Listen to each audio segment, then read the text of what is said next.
Hello friends, जय जगन्नाथ। आसतु बुली जिबा आम गाँ को। आम गाँटी साखीगोपाल ठारू 2 किलोमीटर दूर रे थिबा गाँ। तो गाँ को एंट्री कला भितर प्रथमे पड़िबा गोटे बड़ पोखरी, विराट बड़ पोखरी। तो ग्रामर मझिरे अछंती बाबा अनंतेश्वर मंदिर। तापरे जो पटो भी आपण एंट्री करेंगे सबुआड़े मंदिर, हनुमान मंदिर अछंती, जागुले मंदिर अछंती, सब मंदिर अछंती। तो गाँव रे जेहेतु मो जन्म होईची किंतु आमे बढ़ीचु बजार रे। तो यहाँ हूँ आम गाँ घर। एठी मोर 3 दादा खुड़ी पिला माने सब रुहंती। यहाँ मो बारीपटू एक्चुअली एंट्री कलु।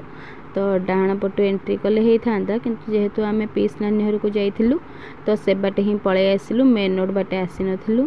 तो यहाँ पळेला हमर सान दादा बड़ दादांकर। यहाँ हूँ सभा बड़ दादा माने मो बापा तल भाई।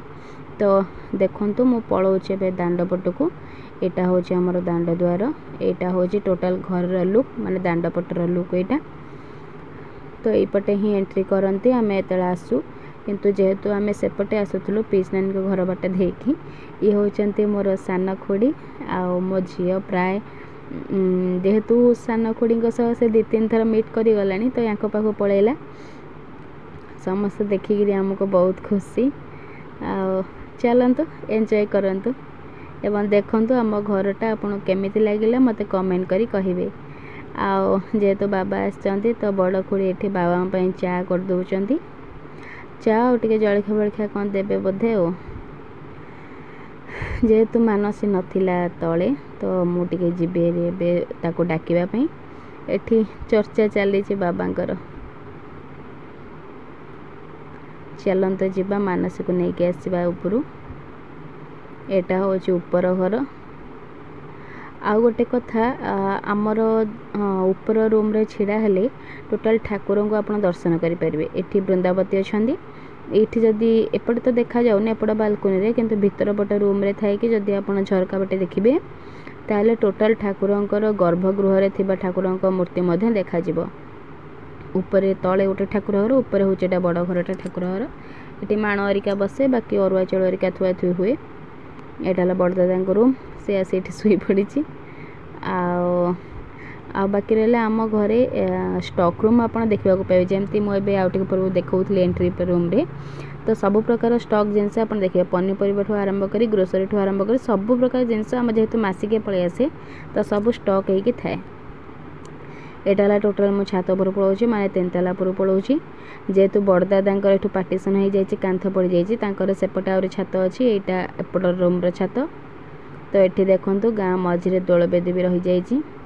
मते आम गाँव छात उपर गले भ्यूटा बहुत बढ़िया लगे।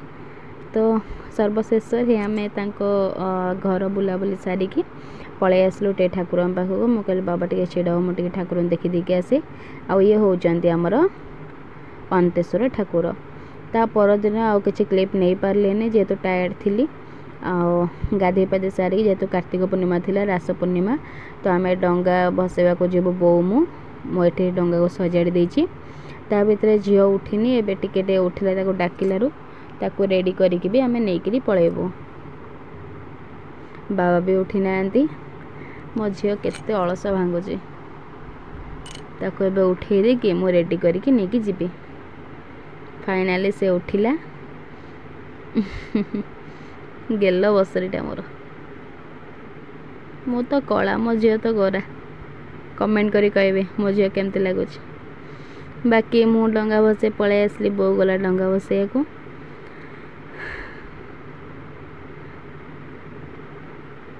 आपण माने कोठी डंगा भसैले मते कमेंट करी कहबे। आ डंगा भसे सारा पर गोपाल जी मंदिर को गलु। सेठी टिके दर्शन सारिकी पलै आसिलु। एठी जे जाउचंती देखुचंती ये होचंती मो स्टूडेंट रो बापा बो। तो मो तांको सटे कथा हे पालेनी। तो से टीचर अछंती किंतु कौन हेछि तांकर गोड़ टोटाली चालुनी कि कौन बहुत स्लो रे चालुतले। आ ता बापा भी ताको नेकी जाउथले। मो भी जानि पालनी तांकर कौन हेछि जेहेतु मो झील को धरतिली। झील मोटे दुष्ट होतला। तापरे पलै आसला मंदिर दर्शन करने को। भिडियोटी भल लगे लाइक करेंगे, शेयर करेंगे, सब्सक्राइब करेंगे।